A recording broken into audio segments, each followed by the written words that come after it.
ರೆಮಲ್ ಎಂಬ ಚಂಡಮಾರುತಕ್ಕೆ ಪಶ್ಚಿಮ ಬಂಗಾಳ ತತ್ತರಿಸಿ ಹೋಗ್ತಾ ಇದೆ. ಮನೆಗಳು ಜಲಾವೃತವಾಗ್ತಾ ಇದ್ರೆ ಹಲವು ಮರಗಳು ಧರೆಗುರುಳ್ತಾ ಇವೆ.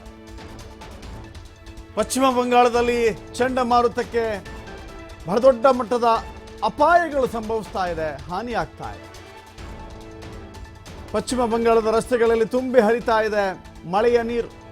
ಕರಾವಳಿ ತೀರ ಪ್ರದೇಶದಲ್ಲಿ ಜನ ಜೀವ ಉಳಿಸ್ಕೊಳ್ಳಿಕ್ಕೆ ಪರದಾಡುವಂತ ಸ್ಥಿತಿ ಇದೆ.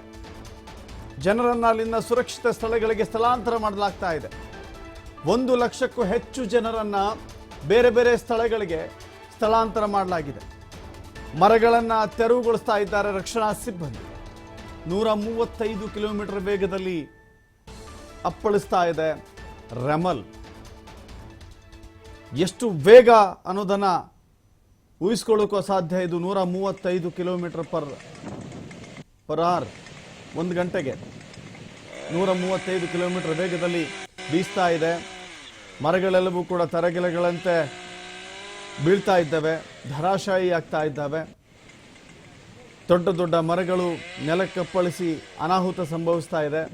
ಮನೆಗಳ ಮೇಲೆ, ಕಾರ್ಗಳ ಮೇಲೆ, ಜನಗಳ ಮೇಲೆ ಹೀಗೆ ದೊಡ್ಡ ದೊಡ್ಡ ಮರಗಳು ಉರುಳ್ತಾ ಇರೋದ್ರಿಂದ ಸಾಕಷ್ಟು ರೀತಿಯ ಅಪಾಯ ಅಲ್ಲಿ ಕಾಣಿಸ್ತಾ ಇದೆ. ಹೀಗಾಗಿ ಬಿದ್ದಿರುವಂಥ ಮರಗಳನ್ನು ತೆರವುಗೊಳಿಸ್ತಾ ಇದ್ದಾರೆ. ಮರಗಳನ್ನು ತೆರವುಗೊಳಿಸುವಂಥ ಕಾರ್ಯ ನೋಡ್ತಾ ಇದ್ದೀರಿ ಒಂದು ಭಾಗದಲ್ಲಿ. ಇನ್ನೊಂದು ಭಾಗದಲ್ಲಿ ರಸ್ತೆಗಳೆಲ್ಲವೂ ಕೂಡ ಕೆರೆ ಅಂಗಳದ ರೀತಿಯಲ್ಲಿ ಆಗ್ಬಿಟ್ಟಿದ್ದಾವೆ. ರಸ್ತೆ ತುಂಬ ನೀರು ತುಂಬಿಕೊಂಡಿದೆ. ಹೀಗಾಗಿ ಅಲ್ಲಿನ ಜನ ಸಂಚರಿಸಲಿಕ್ಕೂ ಕೂಡ ಪರದಾಡ್ತಾ ಇದ್ದಾರೆ.